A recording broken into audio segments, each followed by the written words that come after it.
Hi, everybody. It is episode 561 of PodQuest. Hey. It's Lagwagon Day, everybody. What wagon? Hang on. I'm Chris. With me is Druten. Hello. And Walnut. Yes. Lagwagon is a punk band. They have one of their most popular songs is May 14th. Okay. They're a band I never really listened to. I should probably They're good. listen to them. And you know what? That song, very catchy. But yeah, how you guys doing? I'm all right. Oh yeah. I'm doing. It's been a hectic couple of weeks. It's been chaotic, but I'm doing. All right, hold on. Time out. I'm wrong. I just looked it up. I realized You're it wrong. after I said the fact that it's May 16th. Yep. Like, I'm sitting there thinking in my head, I'm like, wait, maybe it's not the 14th. After I said it, I'm like, it's the 16th. And I Googled it. And I'm like, it is. It's the 16th. Wow. It's still a good song. And we won't be recording in 2 days. So go listen to Lagwagon May 16th. From this that comes song's out on in the Tony Hawk 90s. 2. Okay. Wait, what was that? That song's in Tony Hawk 2. Oh, shit. I don't think I would have, realized that unless, I played that game, now. Yeah, probably. Same. I'm like, I feel like I probably have heard one of their songs. I bet it was in a Tony Hawk game. Like, they felt like a band that would be in a Tony Hawk. And sure enough. I mean, on May 16th, you guys could see my first episode of Oblivion on my YouTube channel, so. You know what we should do, Cobb, on May 16th? You and I should play the Tony Hawk 1 and 2 remake. Isn't the new one coming out soon? Yeah. I'm okay with another new one. Yeah. Yeah. It's 3 and 4, I think, right? Yes. Which apparently people are kind of annoyed about some of the things they did, because 4 was kind of the open world-y a little bit, which I don't remember, but sure, I believe it. Yeah. I actually don't know if I really played 4. I think I stopped after 3. I'm I might sure have I stopped did. after 2, honestly. I know I definitely played the Undergrounds, but Once Tony Hawk was no longer on the PS1, I stopped. So probably, Really? yeah, because we weren't getting as many games as we were back on the PS1 because we had the modded PS1. Oh, that's true. Yeah. Why? Yeah. Yeah. we had a modded PS1, so games were $5 a pop instead of however much they were back in the 90s. Yeah. So if I remember correctly, so Drew, 2 introduced the manuals, 3 introduced the reverts, right? that sounds right. It could also be the other way around. Manuals are definitely in 2, and the original 2. Yeah, then that's probably right. Did 4 introduce anything? Yeah, I don't really remember. I feel like it. No. Was it when they put in the manuals? Did they have the Flatland stuff? That's the only thing I can think of that eventually got added in. Oh, like the little pogo sticking and stuff like that. Yeah. I don't think they did actually. So then maybe that got put in either 3 or 4. Yeah, you know what? That might have been that could have been 4 because I'm almost positive 3 is what introduced the reverts. And so it was 1, 2, 3, 4, and then Underground 1 and 2, and then it just went off the fucking rails, right? Mm-hmm. Yeah. I think I played up to the first Underground. I don't think I ever played Underground 2, or if I did, I only played a little bit of it. And Underground I don't think 2 I played is anything like the after Jackass game. Right. Yeah, I played that one once or twice, but never owned it. And I never played anything beyond that, because then you had Ride and Downhill Jam, and no one wants to fucking play that game on a fucking skateboard controller. Nope. Come on now. When is that coming out? Is that next week or something? July. No, it's much further away than next week. Oh, okay. I honestly would, if you had told me it was next week, I would have believed. Oh, it looks like Iron Galaxy's doing it. Mm-hmm. I didn't realize that. Right, because the dev that did the last one got absorbed into Blizzard, I want to say. Sure. Does that sound right? Yeah. Man, those original Tony Hawk games were good. They are. Anyway, Rich, what's on the agenda? Oh, the agenda. There's the thing. Cobb, you watched, I guess that's Reacher, Jack Reacher, season 3? Yeah. I don't think we ever even talked about season 1 or 2. I definitely talked about season 1, may not have talked about season 2.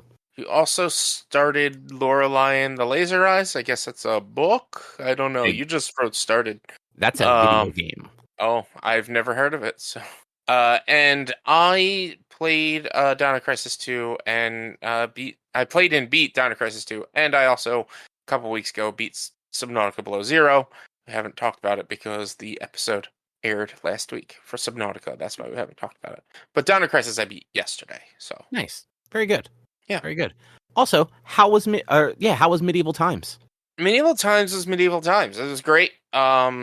It's always a blast. We lost because I never win when I go there. I also have only been there like 3 or 4 times in total. Did your family try to make you sit with a different color so that they wouldn't lose? No, they didn't. That would be do really that. funny if like your brother comes over and hands you like the red and yellow hat, and everyone else has the yellow hat. Here's the thing. My brother has gone more times than I have, and he's also never won. Oh, and all the he's a times bigger loser. All the times I've gone are the same amount. Are also times he's gone. So it might not be me. Might not be me. That's fair. That's fair. You're making valid arguments here. Yeah. Well, no, it was good. The show was pretty generic. They weren't doing anything special. I thought I was hoping they might have done something special because it was Mother's Day. But no, they didn't do anything special. Apparently, it was decided prior to that everyone was going to dress up, and no one told me, so I didn't get to dress up. Of course, like always. Were you literally the only one not dressed up? It was me, my dad, and my grandfather. The 3 of us didn't really like dress up much. I guess my At least you weren't really... the only one. No, but honestly, I kind of wish I was. But I knew my dad wasn't going to do that. Fair. I would have figured something out. I would have figured some sort of like... I've got the cloak. I would have figured out how to wear that with like and look very medievally. So yeah, I would have done something if I had known. But yeah, it was the snow was overall pretty generic. The food was good.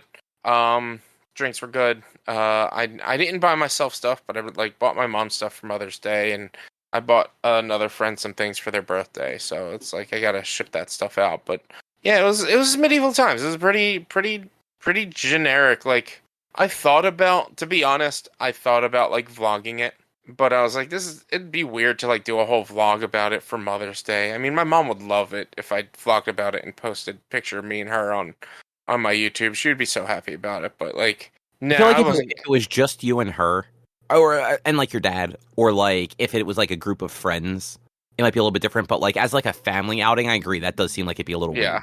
Yeah, I also, like, I got stuck seated next to my sister and my grandfather, who my grandfather wasn't, like, he was happy to be there, but he wasn't the most enthusiastic about it. So, like, he's also old, so he wasn't, like, cheering and shouting and things like that. It was also the seats were a little uncomfortable, because you've been to the North Jersey Medieval Times, right? At least once? Only one I've ever been to. The seats where we were seated, at least, were just like stadium seating, where you sit, like, or movie theater seating, where you sit, like it's like I don't know, like it always stays up and then you push it down and sit down in it. But like it felt like you were so small under the seat. But the seats, the rows in front of us, which was the very front row and the second row, they all had pull-out chairs. So it was very tight and uncomfortable, and like. My grandfather and father both ended up sitting just on top of the seat and not putting the seat down to like see better and have a better vantage point. It's also I'm gonna say this might be controversial. Are you supposed to tip at Medieval Times? Yes. Really? Why? Fucking why? I don't think the servers actually make like a wage. They don't. They probably I think yeah, you're right. I think they make server. I think they make money on tips. Like, that is a problem in America. Like, companies don't have to pay people that serve food because that's a thing. And that's I'm so mad at that because here's the thing: $96 for our tickets. That's $96 for food and the show. Okay. Then we get there and I got a drink. I bought my mom and dad a drink. It's another $40 that we spent. Buying some shit, whatever. I didn't spend too much. Everything ended up being like honestly on clearance or whatever, so it was all pretty cheap. I didn't spend more than like $40 on like the little trinkets I bought. But like they paid to get my niece knighted because it was her birthday and all this other shit. And like then the server comes out and is handing out cards with his Venmo, like, hey, if you want to send a tip, here's my Venmo. Or you can leave cash, or we can charge a card. I'm like, I already spent a fucking $100 to be here, and now I will tip my groomer because I know her, I see her frequently, like we're friends. I will tip her on Venmo.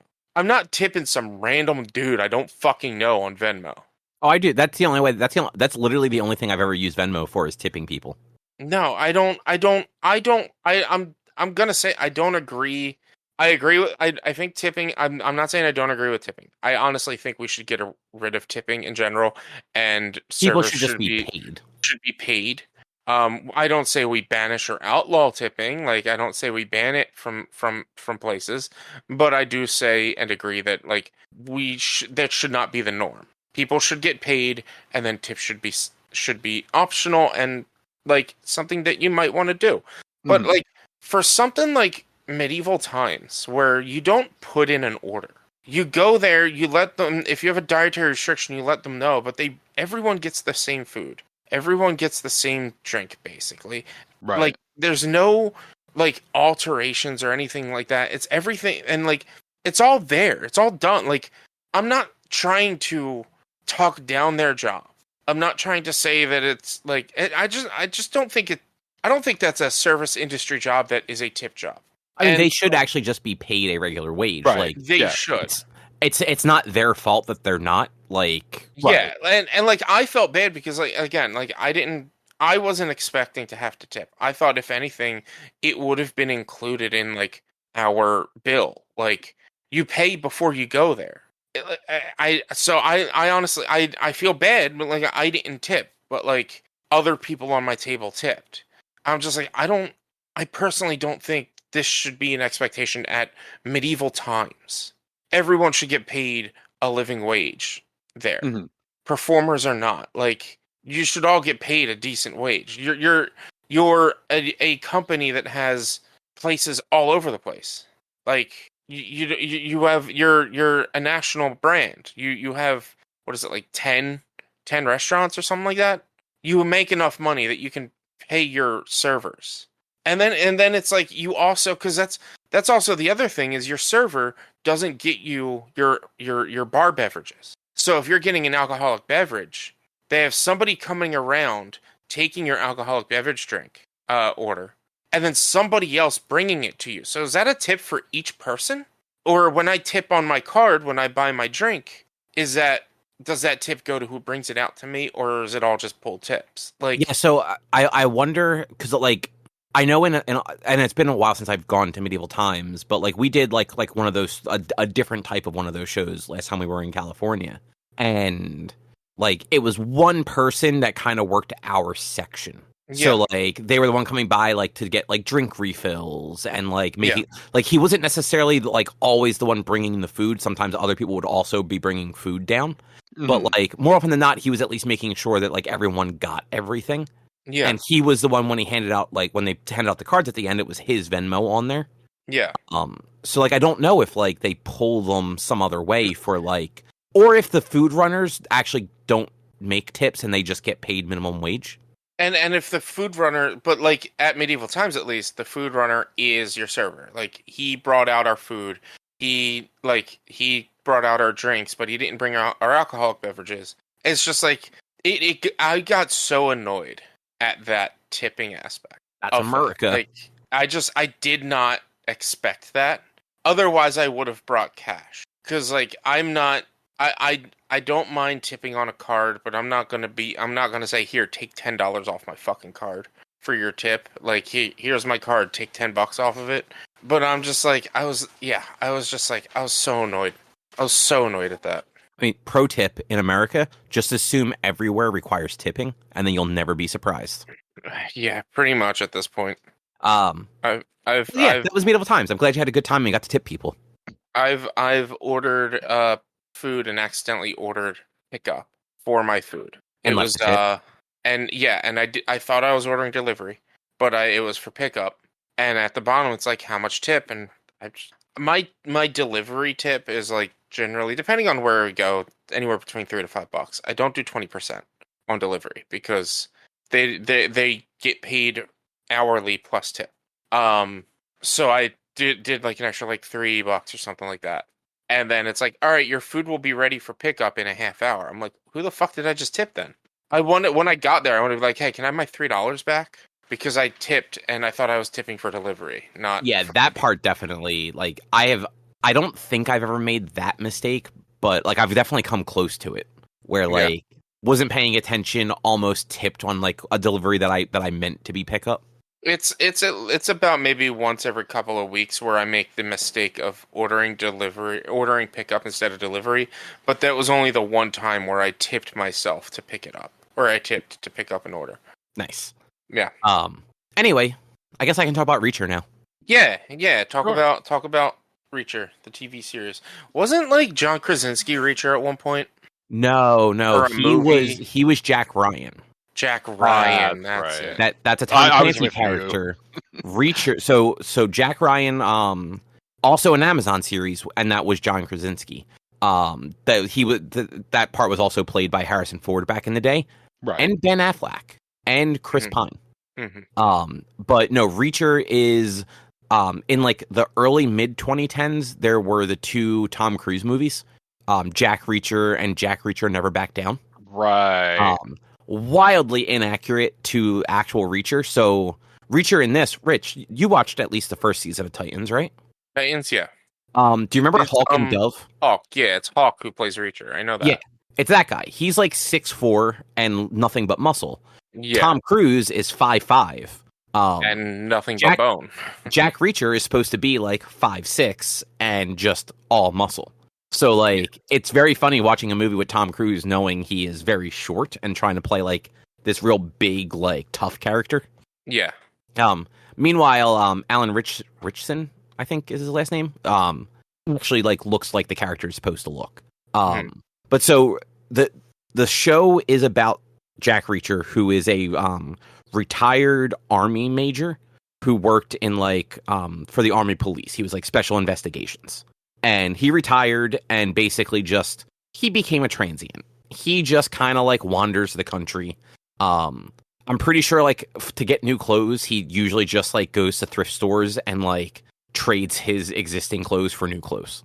Mm-hmm. And like so far each season, like the first two seasons, he just kind of like stumbles into things and ends up like getting wrapped up in some nonsense and having to like help sort trouble out.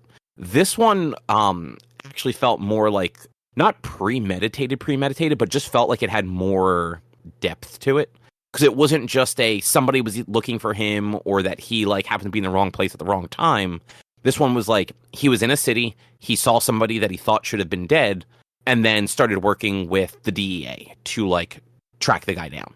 And like most of the season, he is just undercover. And I don't know, it worked. I feel like it worked better than the last season, where last season was more of he had to get all of his old like army squad people back together to try and like infiltrate and like take down somebody that maybe killed one of them.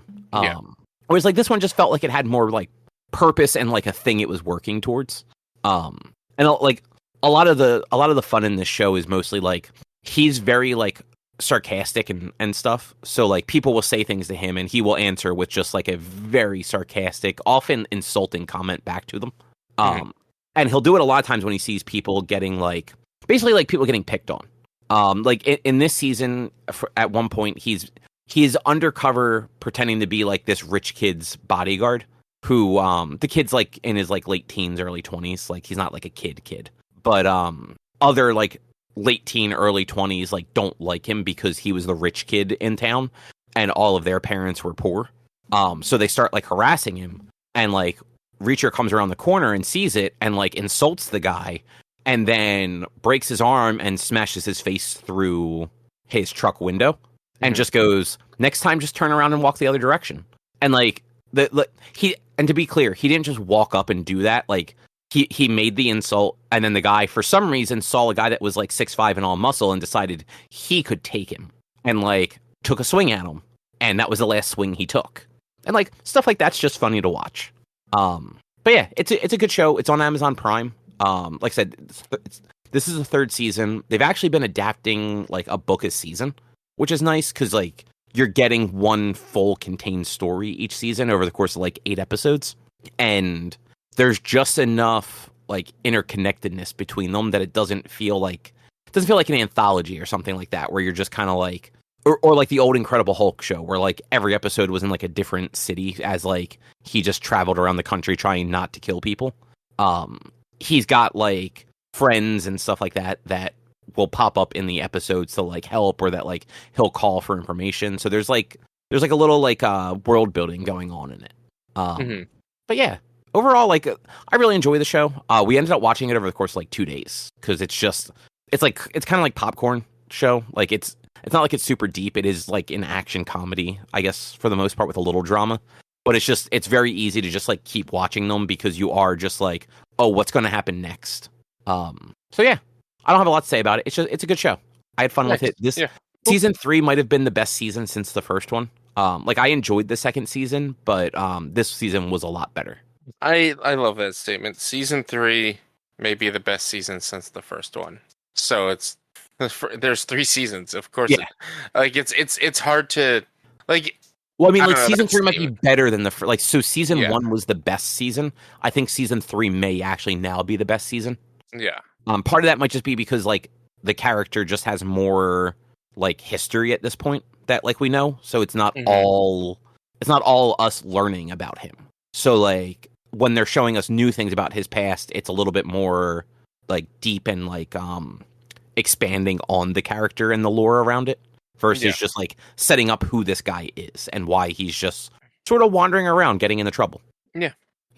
Yeah, it's a good show. If you're looking for just like something easy to watch, definitely recommend it. It's on Prime, so most people have Prime. I think you'd be hard pressed to find anyone who doesn't have Prime. At least not in this country. I don't know what Prime looks like around the world. I assume it's everywhere. Also, if it's available on Prime elsewhere, or if it's on some other random shit. Well, so I don't know how that particular stuff works, but I know it is like an Amazon production. So I don't know if like they license to other platforms outside of the US. Yeah. Who knows? Yeah. But yeah, it's a fun show. And I guess I'm going to keep talking because I also played Lorelei and the Laser Eyes. Rich, I'm surprised you've never heard of this. No, I've never heard of it. I started looking it up while you were talking, and it looks interesting. But yeah, no, I don't recall ever hearing about this game. Drew, have you heard of it? No, can't say that I have. Okay, so it's sort of a take on like a point and click adventure and like a puzzle mystery game. Okay. So I'm actually not entirely sure when the game takes place because there are things that say 2014, but there's also things that say 1963. So I'm not entirely sure. And all the technology so far has been pretty old, but not necessarily 1963 old. So the save points, because you need save points, there's no auto saving, are like old computers, like late 80s, early 90s looking computers. And one of the first items I found in the game was a Game Boy. Not called a Game Boy, but it's a fucking Game Boy. But so I'm a character who I haven't gotten her name yet. I'm assuming she might be Lorelei, but who knows? And the game starts out where she's just standing next to her car, in like kind of like this like forest path thing, and in the distance behind you a little bit, you can see like a large building, but it's not really quite sure what it is. And the game's kind of cool because like it does let you just start doing stuff. So the first thing I did was try to get in the car because I assumed like there's a car there, maybe I'm supposed to like drive it. And like you pull out your keys, you get into the car, and then it gives you options of like, do you want to listen to the radio? Do you want to like check your glove compartment, or do you want to start the car? And when you open the glove compartment, there's actually like stuff in there that is kind of critical to like the next part of the game. So there's a letter from somebody, basically telling you to like come in the new year, and the letter was sent at the end of December. And it has like a specific, the year that it was dated was 62. So you know that the what they were expecting them to arrive is 1963. And if you don't find that, when you get up to the actual, it's a hotel that you find out when you get up there. You have no way to get inside because the next clue is, you know, the date, and the date is like the combination you need to get into a room, and you also need to use that date to do like a little bit of math to unlock something else. So it's kind of like one of those games. Like if you use like context clues in the world to solve other puzzles. So far, most of the puzzles are like locks. Like there's either like padlocks on things or like the little combination lock things that you'd get on like a suitcase. There are document tubes kind of scattered around the hotel that they each have like those little 3-digit luggage locks on them. Okay. And you're kind of like you're wandering the hotel, and a lot of the doors are locked. but there's tons of stuff to interact with. So there's posters, there's books, there's like miscellaneous items. You can walk for some reason. So there are a bunch of espresso machines all over the place. Like it seems like in every room there's an espresso machine. And when you bring up like your start menu, your character has like a little stat block sort of deal, but it's like how stressed are you, and like do you have to use the bathroom, and how much caffeine have you had? And so far, like I haven't had any of those things come into play, but I'm curious what the game's going to end up doing. Like if I do start drinking a bunch of coffee, or if I haven't used the bathroom and really need to, like, is it going to start making things harder to do? Am I going to start like hallucinating? Like what was the game for GameCube that famously like did weird shit, like turned your screen off so it looked like the system turned off? Eternal Darkness. Yeah, Yes. that one. Like I'm wondering if it's going to do stuff like that, because while the game doesn't have like an overt like horror vibe to it, it is kind of creepy, and it's like black and white except for like red.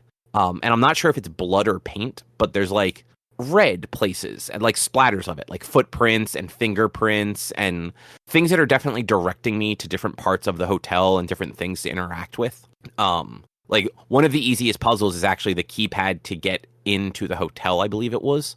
It's a 4-digit combination, and 4 of the keys have like red stuff on them. And the keys, like each one has a different number of dots of the red stuff. So you can very easily just be like, well, the one with 1 dot is the first number, the one with 2 dots is the second number. But yeah, like I don't know, it's just got a very creepy atmosphere so far. I've gotten into a handful of rooms. I haven't really figured out like the plot entirely yet, other than maybe I was invited here. Maybe it's 1963. Maybe it's 2014. Maybe it's 2023. The game came out last year, I think. Yeah, it came out in May 2024, so pretty much a year ago. Yeah. Okay. I knew it was May. I can't remember if it was 23 or 24 though. So I'm glad I wasn't totally wrong. So this is according to the wiki. Is you were invited to participate in a mysterious project housed in an old mansion. So Okay, you were invited there. And that is the vibe. But like I said, like the dates are making it hard for me to like tell if that's actually what's happening, or if like I'm a character that has like found like this like old like invite that maybe like a parent or something had, and I'm like following up on it like 40 years later. Yeah. So one of the trailers does mention the 3 dates that you mentioned, 63, 2014, and whatever the other one was. And from what I looked up, is like everything is taking place simultaneously in this mansion. It's weird. Yeah, like there's a lot of weird vibes going on. There's all these one of the cooler like puzzles that I've been doing is there's all these shredded posters that you find, and you can like literally just take the scraps of paper and put them back in order. And they're all these magician posters. They're for the Great Lorenzo, and they're obviously like old time posters, but on all of them, I'm hoping it's paint. People have like painted like these red like lines and symbols on each one when you like get it like back in order. And I'm wondering like at what point is it going to look like something? Because like one of the other things in the glove compartment was literally an instruction manual. But like it wasn't necessarily just a how to play. It was a, hey, here are things to keep in mind while playing this game. Like it tells you your character has a photographic memory. So as long as you look at something, it will be logged in your inventory, and you can go back and reference it without having to like go find it. And it will also tell you where a thing was. So like if you find one of those document tubes but you can't open it, it tells you where in the hotel you found it, so you can like make your way back there. But one of the other things in that instruction manual was like have a pen and paper ready, like available. You're going like there are times where you're going to want to like write stuff down or draw things out to figure out the puzzles. And it tells you what was the other thing? You should have a working knowledge of like basic math, Roman numerals, and like 2 other things. And I'm just like, what? Okay, sure.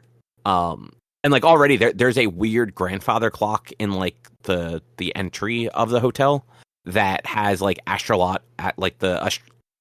symbols like the Cancer and the Taurus and all those on them.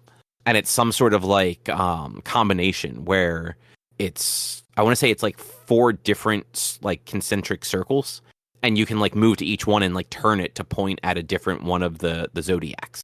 And it like eventually when you line them all up right, you press the middle button, and I'm assuming like either a door is going to unlock or the clock's going to open or something weird like that. Yeah. But yeah, like it's been really cool so far. It's very like text heavy because it is like very reminiscent of like point and click adventures.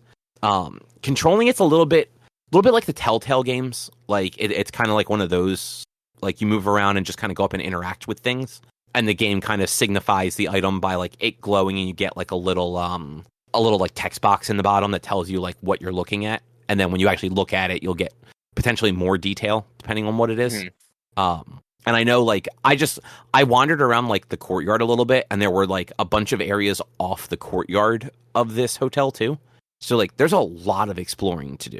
And there's also a dog, and you get to pet the dog. Nice. Yeah, that's the first thing I did. When I got the gate open, because the dog actually brings you, like, the first clue on how to get into the building. And when I got in, he was just standing there, and I walked up, and there's like a little cutscene where like you like pet the dog, and it does like a little close up on him as he looks happy that he's getting petted. It's a good time. I liked it. Mm-hmm. Yeah. But yeah, so far, like I have no idea what's going to happen, but like just wandering around this mansion and like reading the different like bits and pieces of like lore that's popping up, and trying to like figure out like what things are clues to like what puzzles. It's just been a lot of fun.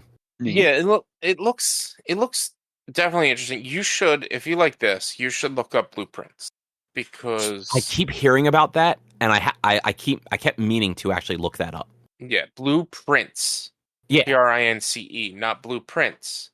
Yeah, no, I've heard of this game. Like every podcast I listen to has been talking about it. I've heard nothing but good from that game. If you like puzzly games, and this one, like Blueprints, is actually more of like, I think when I was reading, like it's kind of like a roguelite puzzler.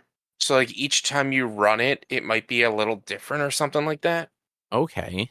I haven't played it. It's available on Game Pass and stuff like that, but I've heard nothing but good about it, and I'm super interested.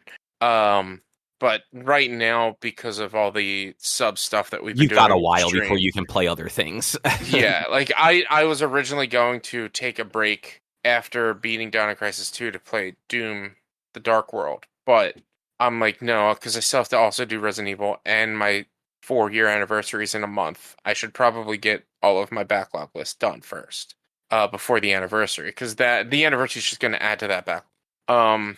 But yeah, so like I'm not able to take the time, or not that I'm not able to. I can if I want to. This is my thing. I can do it the way I want to. But like I'm like I'll get to that eventually. I also just I don't know how much of like this is just the content creator and me thinking like how much this will bring new viewers, or how my viewership would be interested in watching me play Blueprints. I mean, looking this up, like looking up Blueprints, and like even like Lorelei and the Laser Eye, I feel like you could make an argument for this to be like a stream game, or a like a YouTube like a Let's Play game. Mm-hmm. Because I think like because of the way that like they're puzzle based and exploration based and all, I think like doing like a Let's Play version of it would give you that ability to have things be a little more like a little tighter. Whereas like live streaming, you might spend like 3 hours wandering around and not really get anywhere if you're stuck on like a particularly hard puzzle. I thought about that, but also at the same time, my feelings on doing a puzzle game as a Let's Play is, hey, let's show everybody how to solve these puzzles. And I don't like that. Feels icky to me. Like the whole point of the game is to solve the puzzles yourself. And so for me, it feels icky for me to sit there and play it on as a Let's Play and be like, hey guys, come solve this. Whereas like if I were to play it on stream, it's less icky because it's like, hey guys, help me solve. I will say like there is the argument where there are some people that like they don't necessarily want to play the game, but they do want to see the game be played. No. True. Which is, you can watch me on live stream if I do that. It's just, this is a personal thing for me of like, I need to, if I probably wouldn't do a Let's Play of a puzzle game just because to me it just does feel, it's it's like the whole point of the game is puzzles. It feels icky to teach, to show, to give the solves, to give the answers to the puzzle. It just feels icky to me. That's all. Yeah, and that's fine. And like, I think it could still be like an interesting stream game. I think it's just one of those where like it might be one of those games where like you play and then you're like, all right, this is going real bad. Let's go play Monster Hunter for a little while and we'll play this again tomorrow. Yeah. It's definitely like when it comes to like these puzzly games, it's definitely not like, it's not an everyday kind of game. It's like a like once a week, or it's a once in a while, or hey, I've got nothing going on, let's do this puzzle game again. It's like that's kind of how I handle Kaiju Wars. It's like, hey, I've got nothing going on, I've got a day or two to kill, let's play Kaiju Wars. So yeah, it seems interesting. These games look great, and I love puzzle games. I really do. I love puzzle games. It make your brain think. Like when I loved playing Cocoon, and that's like a puzzly game, and I was like, this is fantastic. This is so fun. It's like it's working my brain juices. But it's like sometimes it's a little hard to figure out, for me at least. Like I was like, I'm gonna do a video for Cocoon, but I was like, I don't know, because then I'm just giving the solves, and that just feels weird. Yeah, which totally fair. Yeah. Cocoon is actually I bought that and this at the same time. Yeah, they're both on sale like a few weeks ago. Yeah. And yeah, so that I'm gonna get to Cocoon eventually too. But I remember you had played that, so I'm like, well, let me play the one that like we haven't talked about yet. Yeah. But yeah, it was so far like it's really cool. Like it is a game. Lorelei and the Laser Eye is a game that like got a ton of like good like chatter when it came out last year. And I still hear people like occasionally reference it on like podcasts and stuff. So, you know, if you like puzzle games and you like that weird kind of like noir style, like it's definitely worth checking out. Yeah. Now, Rich, which would you like to talk about first? Dino Crisis or Subnautica? Let's talk about Subnautica first, because it's the newer game, and it's. I have probably less to say about Subnautica Below Zero than I do Dino Crisis 2. But so Subnautica Below Zero, for anybody who doesn't know, is like a pseudo spin-off game to Subnautica. It is not an official titled game or numbered game, but it takes place after Subnautica 1, but you play as somebody else. This is a more character-driven story, mystery story, but like it's weird the way it's put together. Basically the whole idea of the game is your sister gets hired by, I wanted to say Abstergo, but that's not true. That's not true at all. What is it? What is the name of the place? I don't know, but I like that you went with Abstergo. Because it's close. It's close to Abstergo. Altera. So your sister takes a job at Altera and then passes away on the job. And so you get this letter, and Altera sucks. Altera is a shitty corporation that is like offloading all of her debts onto her family when she dies and shit like that. It's really, really shitty company. Like one of the best taglines in Subnautica 1 when you're collecting like gold and stuff is your PDA reminds you, like, just so you know, all of the materials that you find while on this planet, you have to pay back. You currently owe $10 billion because of all the gold and titanium that you've used so far. So like it's just a shitty corporation, mega corporation that runs like space travel and space research and things like that. And so your sister goes to this planet and is doing some research here. She mysteriously dies. And so you smuggle your way onto the planet to figure out what happened, because things just seemed off with your sister. And so you uncover the mystery of what happened with your sister by going to different locations that are pointed to you on the map and just trying to piece things together. The weird thing is, like, and yeah, I've seen somebody else play it before, so I kind of knew the general idea of where things are, but it had been like 2, 3, 4 years since I watched that. So like it wasn't all in my mind. I still needed to figure things out and relearn things. But for the most part, like it's unfortunate that like you can basically go to one point of the game and you can solve the mystery of your sister within the first 2 hours of the game if you get to that area early enough. And once you solve the mystery of your sister, then you're just kind of stuck on this planet and you're encountering people that like, oh, I can give you information about your sister. It's like, well, I already know what she did. Like, I know how she died and why she died and what happened. Well, I can give you more information. Well, what do I need more information for? And it doesn't really like push the story forward or anything. But like you can do things out of order, which was weird because it was like this is the first one. Subnautica wasn't entirely like story driven. It was just exploration driven. Get to this spot. You get some PDAs to understand the location and the area. You get some information about it. But generally, there wasn't like a big sense of story until you get to the whole idea is you crash land on a planet, you get infected with a disease, and your rescue gets shot out of the sky from the same thing that crash landed you onto the planet. So now you have to figure out a way to turn off the gun and cure the disease. And so it's just exploration driven. Whereas this one was a lot more like story driven, but because of the way that you can unlock things and unlock the story, it didn't really feel cohesive. It didn't really feel connected to each other. But like it's a fun game. It's a fun exploration game.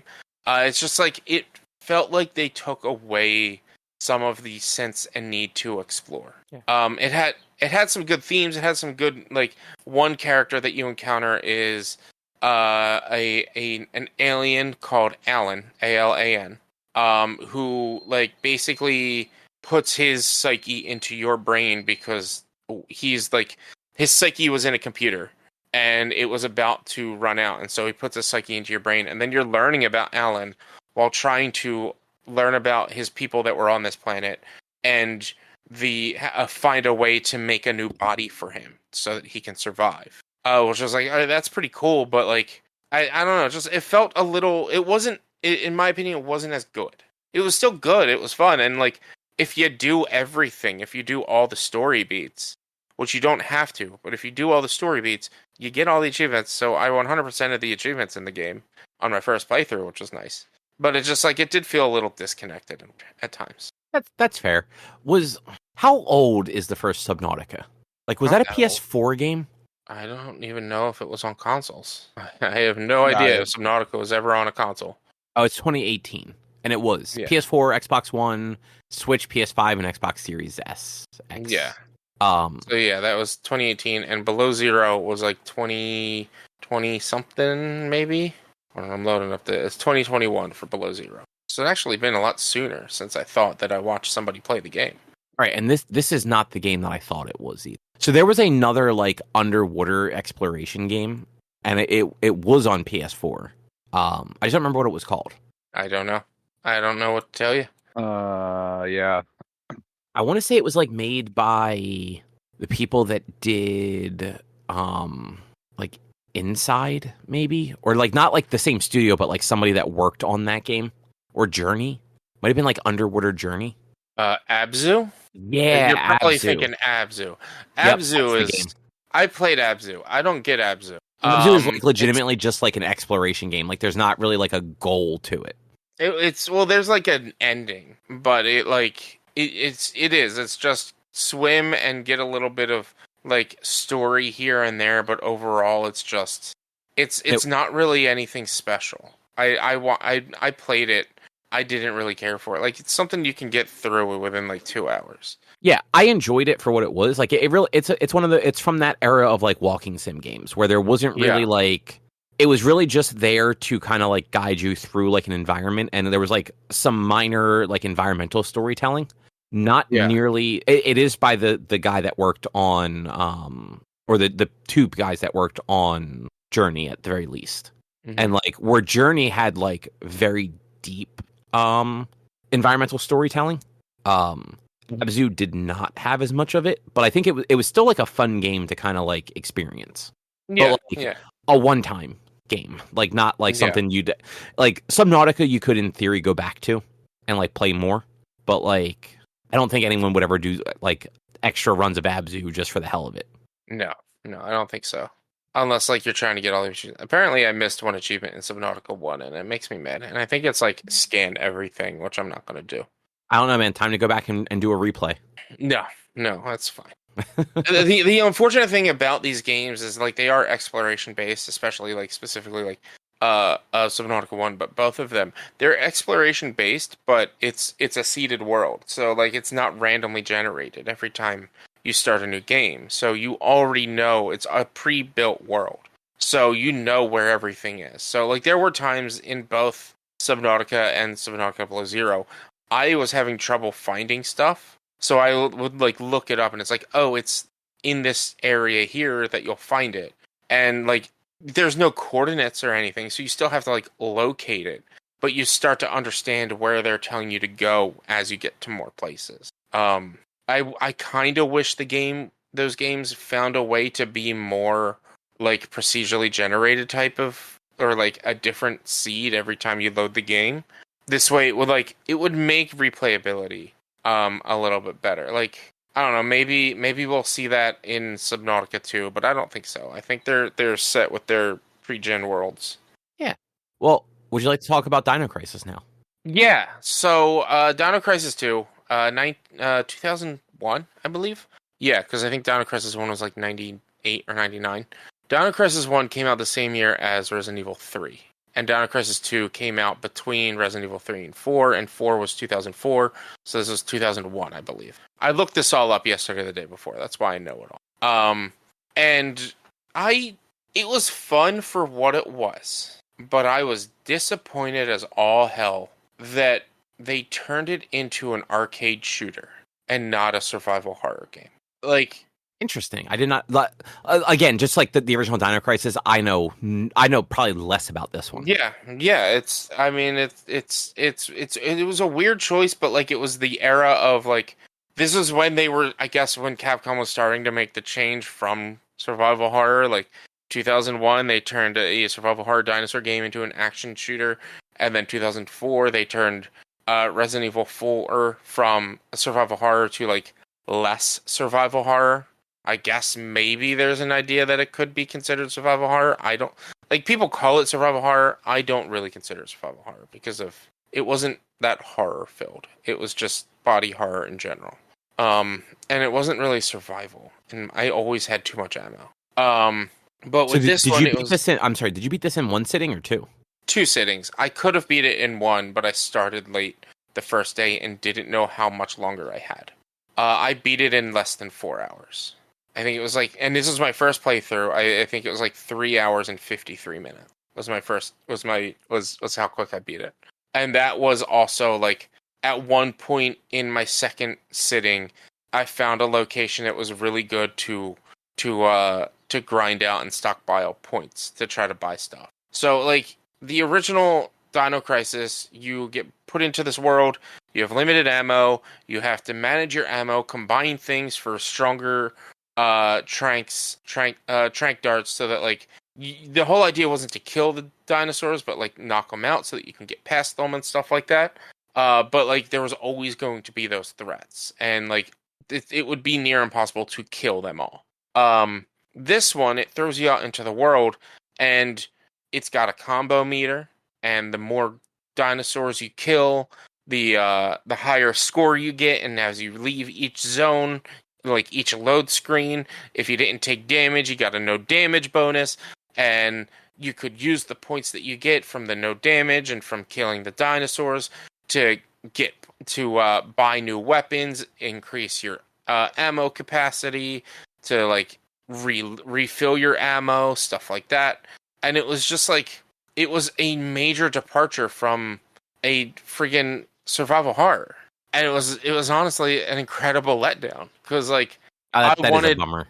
I wanted spooky dinosaurs with puzzle solving. That's what I got in Dino Crisis 1. I wanted to like and there was a lot of like retracing your steps, but it was just retracing your steps for the kind of the hell of it kind of shit. It wasn't like, oh, I need to go back here because I went to the wrong spot, or there's a puzzle I need to solve here so I can get the item for here to go over there.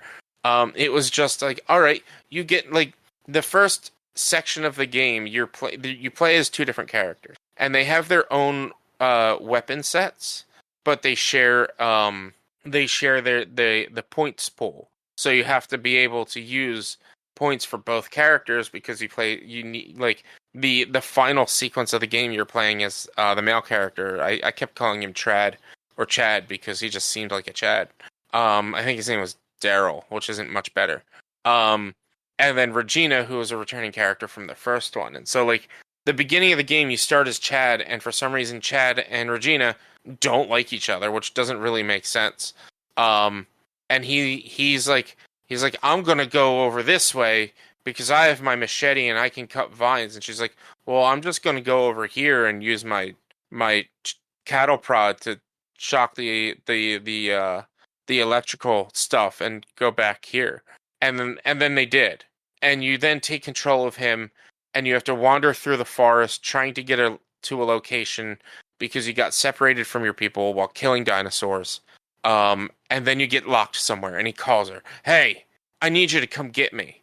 I'm stuck here. You'll find the key under the door. So then you basically have to retrace your steps, but as her, through most of the region to get to that spot, to deal with the key and to rescue him. And then you have to go back to the ship at the beginning where she was at and go somewhere else on the island. And there was like some shooting mini games on it here and there, but it's just like it wasn't what I was hoping for. It was kind of a letdown. Apparently a T-Rex can survive a rocket launcher. Sure. Sounds about right. Okay. Yeah, the only thing that got damaged was his eye. He got shot right in the fucking head, and the only thing that got damaged was his eye. Check out my short from Tuesday. And it was just like, yeah, there was some just it was a weird decision. It was a weird decision to do what they did with this game. And Isn't the third one supposed to be even weirder? Oh, the third one takes place, you go out in space. So like this one, the story is at the end of the first one, you dealt with the third energy project and you stopped it. But then the government started to research it again using the data you got. And they developed more third energy. And what happened is like an explosion happened and everyone and the island that it happened at disappeared. Somehow it turns out that they went to a different time with third energy because third energy connects to time travel. They went to a different time. So you have now this hoverboat ship thing that can time travel to the time that it's at. And you're trying to rescue the people, the survivors. But by the time you get there, it had been 10 years since, or 10 years or maybe more, maybe like 10,000 years or something, since you had left. But you don't know that. You think it's like, it's only like, it hasn't been that long since it had jumped. So then you're dealing with the dinosaurs and you uncover that, yeah, and it turns out that it's actually been like, I lied, like a couple million years. Like a millennia has passed. Which, the sun's going to explode in less than a millennia. The sun would have exploded by the time this thing had happened. And it, like, yeah, you're, the end of the game, you're playing as Chad, who sees a hologram, and the hologram looks at Chad and is like, oh, it's Lieutenant Chad. How are you? Blah, blah, blah. And he's talking to him, and Chad's like, how do you know who I am? Like, he gives him all this information that, like, their kids were getting hurt and sick, so they put them in stasis to help recover them, but they put them in stasis.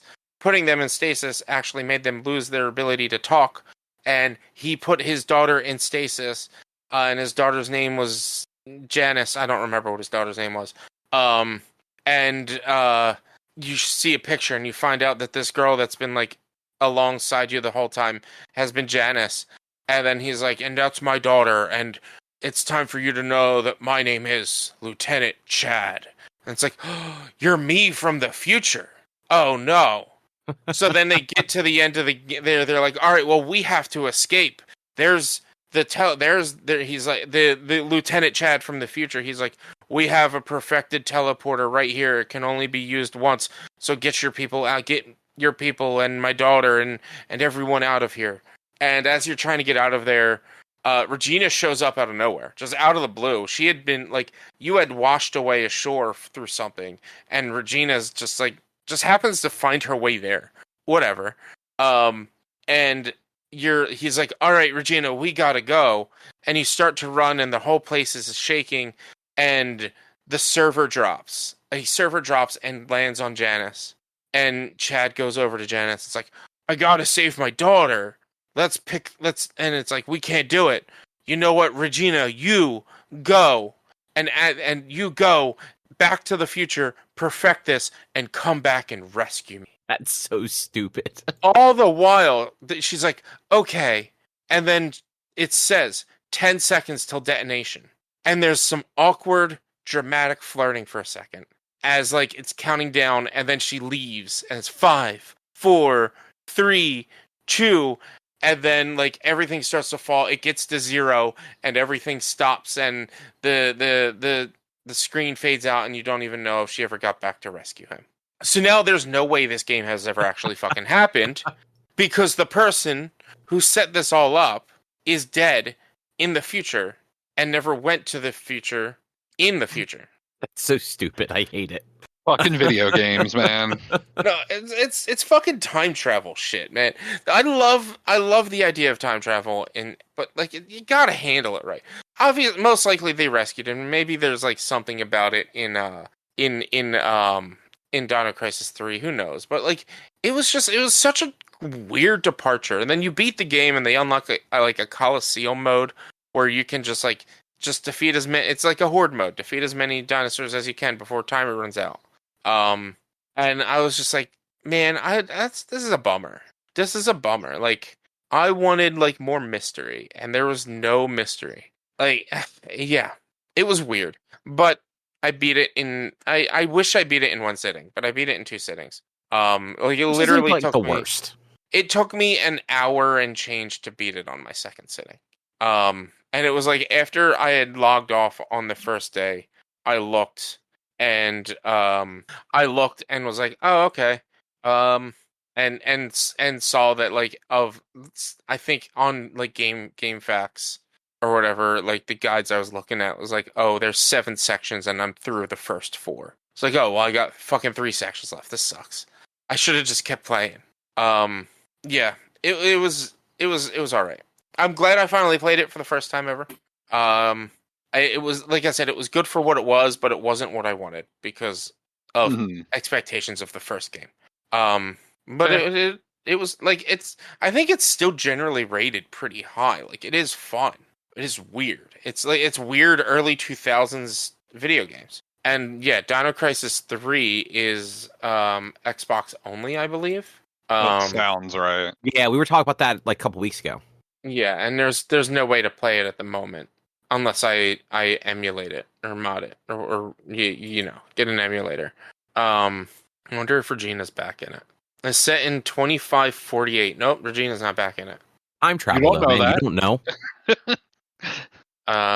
Yeah, I don't know. Probably not, because even like, yeah, that's definitely not Regina. She doesn't have red enough hair on the box.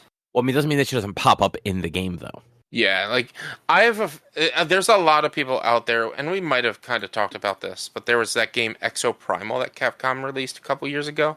Right. There's Right, a lot of like fan theories and speculations that like that's a spiritual successor. It's not like canon that they're part of the same universe, but there's a lot of like fan theories and stuff that it's like a spiritual successor to the Dino Crisis series. And like that would honestly, it would kind of make sense. I'd have to play it, and I want to, but no one plays it anymore. And it's it's a primarily online only game. So Yeah, that game kind of flopped, didn't it? I don't think so. Dude, I mean, you could have told me it wasn't out yet, and I'd have believed it. Like, I remember when it came out, but I don't remember much like beyond the fact that it came out. Yeah, I don't know. I mean, mostly positive reviews on Steam. Okay. It's because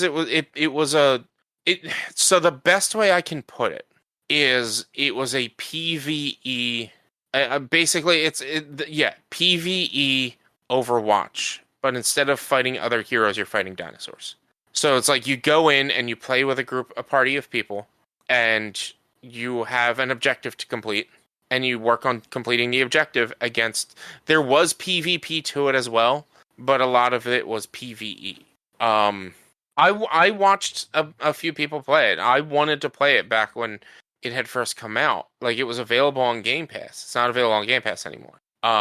Yeah, it looks like I brought up the Wikipedia for it. Like it got mixed reviews from critics, but then it sold under 1 million copies in its first 3 months, which is kind of like that is where like it's going to make the bulk of its sales. Yeah. So that explains why no one why you can't really find people playing it anymore. It just didn't sell that much. And if it's not on Game Pass, that's probably where people were playing it. Yeah, that's the thing. If it sold less than 1 million copies, I think it sold less than 1 million copies because everyone who played it was playing it on Game Pass. But yeah, currently, like I checked the Steam charts for it the other day. I think like average of like 15 people a day or something like that. Oh, jeez. It just died. The game came out 2 years ago, so it just died quickly, and it's unfortunate because like it seemed cool. And like I wonder if if I were to play it, there would be information that could be like, oh yeah, maybe this is in part like Dino Crisis, but no, it's not. Because like other dinosaurs weren't even real dinosaurs; they were like AI, not AI, like holographic dinosaurs that could actually kill and destroy things or something. It was weird. It was a weird game, but it looked really cool. I do remember you expressing interest in it when it got like revealed and everything. Yeah. Yo, it's got a skin where you can be Airman. from fucking Mega Man. Mega Man 2, yeah. Nice. Well, also fucking what is the yellow monster boss thing from Mega Man that has a name? I know what you're talking about. I don't know what it's called though. There's also that. Nice. Maybe this game's not so bad after all, guys. Can we play Exoprimal? What do we do? How much is it? Too much. It is too many dollars. Is it still 60? Yeah. But like realistically, like if you're into it, it's probably worth that amount of money. But no, thank you. Krieger, I believe, is the thing's name because that's what the expansion set is called. Krieger Mega Man set. And it's the yellow one-eyed monster thing. Mm-hmm. Anything else about Dino Crisis though, Rich? No. But now I can start Link to the Past. Nice. For my first time ever playing Link to the Past. Fucking, it's just called Yellow Devil. Oh, Mega Man. That's what the fuck it's called. Nice. Are you excited to play Link to the Past? Yeah, Rich? yeah. I'm excited. I'm interested to play Link to the Past. I think I'm actually going to do. I've been playing with the idea of maybe trying to do like some Saturday morning streams occasionally here and there, and like so I might actually start that because I also have to make up for not streaming on Sunday last week. I might do a Saturday morning stream for a couple of hours and start doing Link to the Past on this upcoming Saturday. But yeah, I'm excited. I'm trying to figure out because like my schedule of logged games right now are Link to the Past, Resident Evil 2 Classic, and Schedule 1. So what I think I'm going to do is actually like throw in Schedule 1 once a week and do Link to the Past as well as Resident Evil while also playing Schedule 1 because I don't think there's an actual end game to Schedule 1. I don't think you can actually beat it. I'll be honest, you talked about this before. I have no idea what Schedule 1 is. It's a drug selling game. Okay. It's like the current big meme game that a lot of people are talking about and playing. There's actually I get it, a Schedule 1 narcotic. Yes. That's stupid. There's actually it's drug dealer simulator is trying to sue them for this game because I don't know it's bigger, but it was the one game like what was it that came out at the same? I think it was Assassin's Creed. It's like Deep Impact and Armageddon. Yeah, pretty much. But I think like Assassin's Creed came out the same day or within the same couple of days as Schedule 1, and Schedule 1 was selling better on Steam than Assassin's Creed was. And like everyone was trying to use this against AAA titles, and it's like and use it against Assassin's Creed, like because you went DEI, you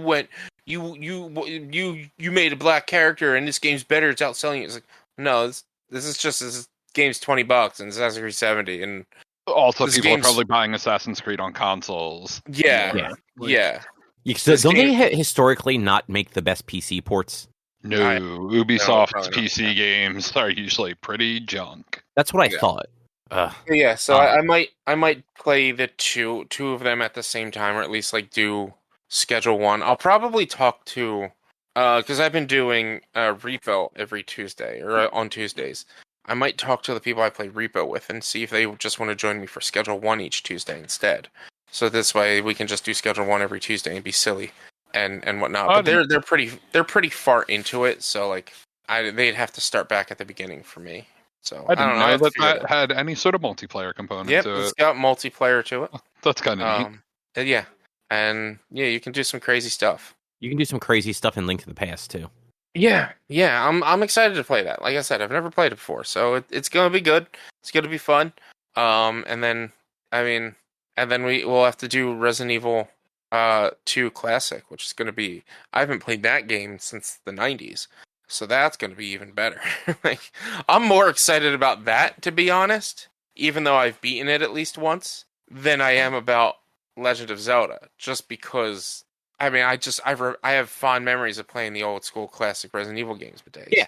So like it's always been like the remake, one of my favorite games of all time, but I've always had a fond memory of Resident Evil 2 and playing that. And so like I'm excited to like it's to the point where like I think I only ever played as Claire when I played Resident Evil 2 back in the day because I don't remember Mr. X.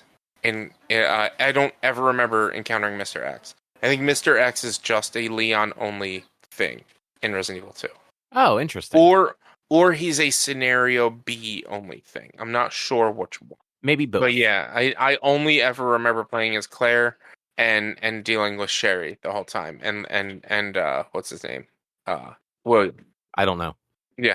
But I'm looking forward to that. And it's also I realized I still never played the worst game from last year's stream anniversary, so I still got to do that.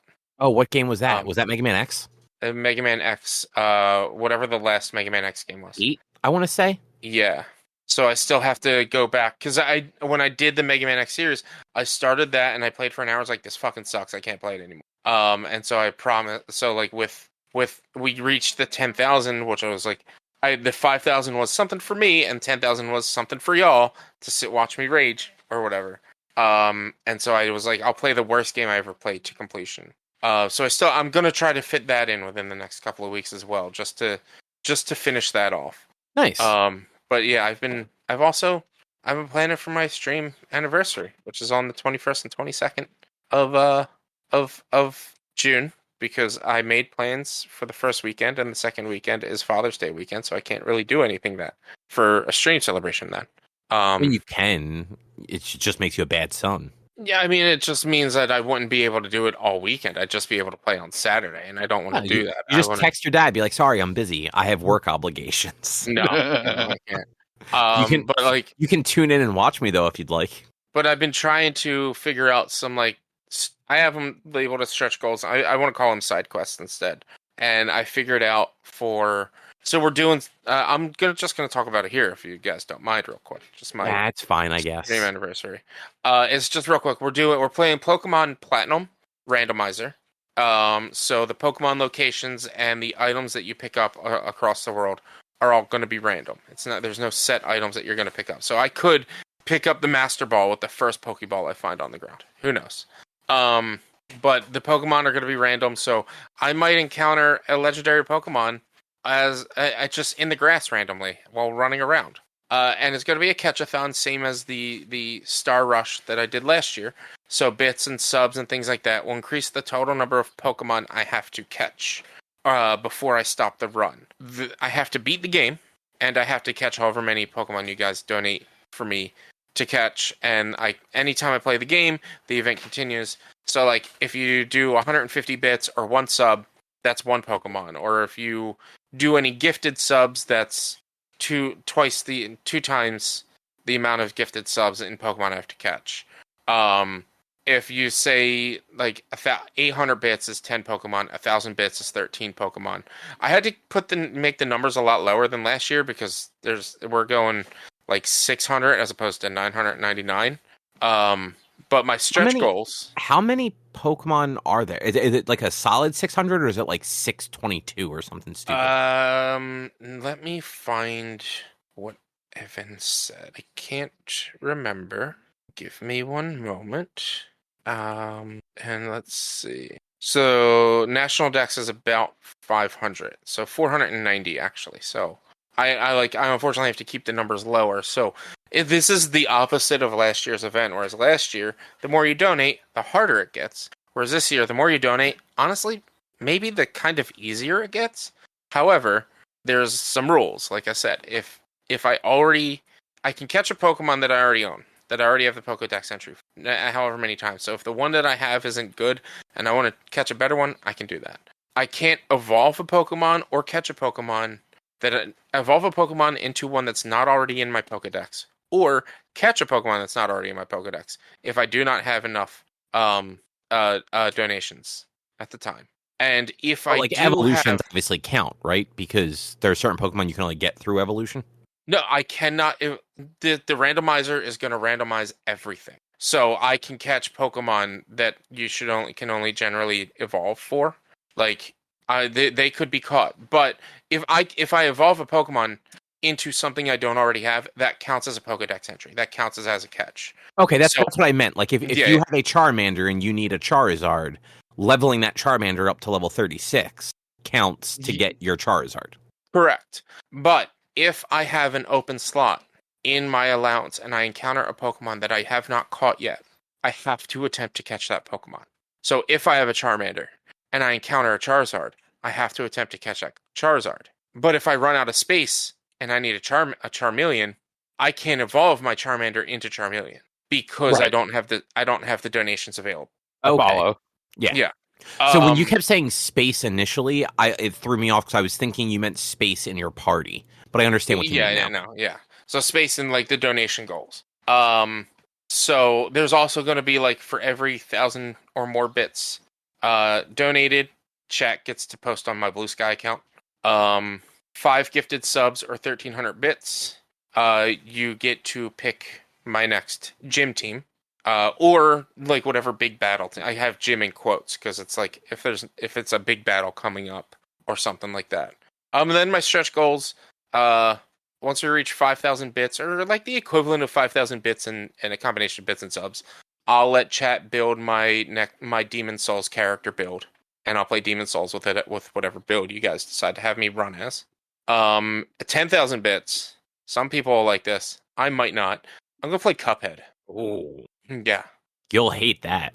we'll see. I've watched it play before. I think it looks actually pretty fun. Like it's more bullet hell than it is platformer. To be honest, it's not as much a platformer. It's not like Super Meat Boy. It's very little platforming. It's it's mostly bullet hell. The platformers actually aren't really. You don't actually have to do any of them. They're all optional. Yeah. It's all boss rush, but they're like really fucking hard bosses. Yeah. And then I'm playing with the other 3, because I had 5,000, 10,000, 25,000, 50,000, 75,000, and 100,000. So 25,000 staying as last year, Hot Ones-esque stream where I eat a bunch of hot sauce, hot wings. 50,000 would be the quote hot tub stream. I don't actually own a hot tub, so I'd be like figuring out a way to like make it look like I'm in a hot tub, and I'll stream shirtless while making it look like I'm in a hot tub, playing some sort of hot tub related game or something like that. Something to humiliate myself. 75,000 bits, I'll do a 24-hour stream, which I haven't done in a couple of years. And then if we reach 100,000 bits, I'll put together a Pokemon cosplay. Like, you still have any of your Snorlax cosplay? I do, but I don't have the head and I don't have the feet. I think I just have the body. You could get away without the feet, but the head is kind of clutch. Yeah, and that head wasn't great. There was a reason I only wore that costume for like 2 hours. And it was heavy and cumbersome and uncomfortable. And it was fucking July in Baltimore. It wasn't too incredibly, even though it was all made out of fleece, it wasn't too incredibly hot. The problem was we didn't cushion it well. And so instead of like having like a lot of fluff around me, what she ended up doing was like, the pregnancy pillows, like the round moon-shaped pillows? Yes. We got like 3 of those, 2 that wrapped around my waist and 1 that wrapped around my chest, and we just sewed them all together. Those things are heavy as fuck. And then drape over that fleece that is also incredibly heavy. That's why I did not like wearing that costume. Plus, the people that I made that costume with they didn't want to do the things I wanted to do. They didn't want to hang out throughout the whole day. And I wanted to do other stuff. And I could not wander the convention in that giant-ass costume by myself. So after we got our pictures taken and walked the halls a bit, I went back, and then they gave me shit or they didn't. One person gave me shit for not wearing it the whole time. Like, my guy is just, I'll wear it, but y'all need to come with me. No, I got this to do, and I got that to do, and I can't wear it. It's just, I'm in a mascot costume, and I can't see anything. True. Plus, the head, what did we use for that? The head we used, a planter basket that was made out of, it was a metal planter basket that had, what's it called? Biodegradable, stuff on it, so that you could have something on a hanging basket and then eventually plant it into the ground. And we didn't take the biodegradable stuff out or anything. So I just had this metal grate hanging on my head the whole time. It just wasn't the best. It wasn't the best. I will say it'd be really funny if you showed up though in a 15-year-old kind of moth-eaten, head collapsed in. Yeah. Fucking nightmare horror Snorlax. I'm pretty sure. I'm pretty sure I still have the body. The boots or the feet, I don't know. I might still have them. I'd have to look for sure. And the head, I don't think I have. I'm pretty sure I just threw that head away. But I was thinking about it yesterday while on stream and talking about this. I was like, do I technically have a Kigurumi? I technically have a Kigurumi. I technically have a Snorlax Kigurumi. And I was like, maybe I'll wear that during my anniversary. I'm like, no, that thing is fucking fleece. That's going to be hot as hell in the middle of June, even in my house playing Pokemon. That's not happening. I mean, it could. But yeah, I'm still trying to figure out other fun things. I might try to do a 20,000 bit side quest. I had something in mind. I can't remember what it was now though. I forget what it was. But I had something in mind for 20,000 bits, and now I forget what it was. It was a hard mode challenge. What was it a hard mode challenge of? It was a game Metroid Dread hard mode. I thought about doing a Metroid Dread hard mode run if we did 20,000. That could be fun. Yeah, because I feel that one's at least that one's achievable in a way. You do that stuff enough, and you figure out the patterns. Yeah, I mean it's like every hard mode run. As long as you can. I mean, I did Resident Evil Hardcore last year, so because we reached the 5,000 bits. But yeah, so it's gonna June 21st and 22nd. That's my anniversary stream. So I have a lot to finish before then. I don't have to finish it all, but all of my sub rewarding goals continue to add up even through that. So I want to get through everything I have before then, so that hey, if we gain the Cuphead stream and the Demon's Souls stream, and maybe we do reach 70 subs at that point, that's only 3 games I have to do and not 5 games I have to do because I have 2 more left over. Which is why I'm unfortunately not doing Doom right away. But we will play Doom eventually this year. I mean, that is understandable. Mm-hmm. Yeah. Cool. Well, I think that's probably a show. Yep. Yeah, I think so. In that case, if you'd like to find more of our content, you can head over to www.one-quest.com. You can also help us out by supporting us at patreon.com/onequest. If you can't support us there with dollars, though, you can go to your favorite podcast platform, Apple Podcasts, YouTube, Spotify, rate us, review us, subscribe to us. All of it helps. You can also find us on social media, facebook.com/onequestonline or at @1_quest on Instagram and Twitter. And we're OneQuest something on Blue Sky. Our YouTube channel is youtube.com/onequestvideo, and you can always send us an email to social@one-quest.com. Rich, what does your streaming look like? Twitch.tv/B_1us for video game streaming Monday, Tuesday, Thursday, and Sunday. Sea of Thieves on Thursdays. We're starting up Legend of Zelda: Link to the Past. We already went over a lot of what my streaming is looking like. So just come hang out. Nice. And with that, we will be back next week with something else to talk about. Thanks for listening. Bye. See yous. Bye.